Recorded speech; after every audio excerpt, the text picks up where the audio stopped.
राधे राधे, जय श्री कृष्णा, जय सीताराम। बैसाख महात्म समस्त पापों से मुक्ति देने वाला और आरोग्यता प्रदान करने वाला है। आज हम सुनते हैं बैसाख मास महात्म का 21वां अध्याय। तो सुनिएगा। मुनि के ऐसे वचन सुनकर वह कहने लगे कि मतंग ब्रह्मर्षि के 2 पुत्र दलित और कोहल नाम के थे, जो शाप दोष उनके ये नाम हुए। रूप यौवन में संपन्न, सब विद्याओं में निपुण मतंग ऋषि कहने लगे कि हे पुत्रों, इस बैसाख मास में प्रातः उठकर स्नान करो, मार्ग में प्याऊ लगवाओ और छाया करो, पंखे से मनुष्यों को हवा करो, शीतल जल दान करो और भगवान की सेवा करो, जिससे संसार के बंधनों से छूट जाओगे। इस प्रकार उन्होंने अनेकों प्रकार के वाक्यों से समझाया, परंतु हमारी दुर्बुद्धि में कुछ भी नहीं आया। पिता के वचनों को सुनकर मुझ दलित को अति क्रोध आया और कोहल मदोन्मत्त हो गया। तब धर्म की लालसा करने वाले हमारे पिता ने क्रोधित होकर शाप दिया कि दलित, क्रोध के कारण तुझे सिंह और मंदोन्मत्त होने के कारण कोहल को हाथी की योनि मिलेगी।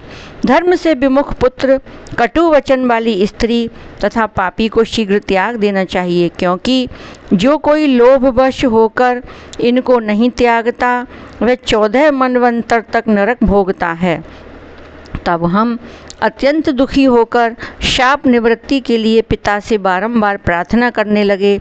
तो उन्होंने कहा कि तुम दोनों जब पशु योनि में एक दूसरे को मारने के लिए उद्यत होंगे, तो उस समय व्याध और शंख का वैशाख धर्म विषयक संवाद तुम्हारे कानों में पड़ेगा। तब उसी समय तुम्हारी मुक्ति हो जाएगी। यहाँ पर आपका दिव्य संवाद सुना, जिसके प्रभाव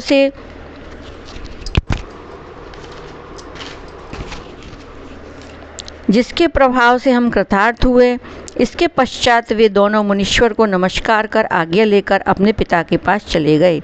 व्याध भी यह कथा सुनकर अपने शस्त्र आदि फेंककर पुण्यात्मा ऋषि से कहने लगा, राधे राधे, श्रीमन नारायण नारायण नारायण, भजमन नारायण नारायण नारायण, श्रीमन नारायण नारायण नारायण, भजमन नारायण नारायण नारायण, श्रीमन नारायण नारायण नारायण, भजमन नारायण नारायण नारायण, श्रीमन नारायण नारायण नारायण।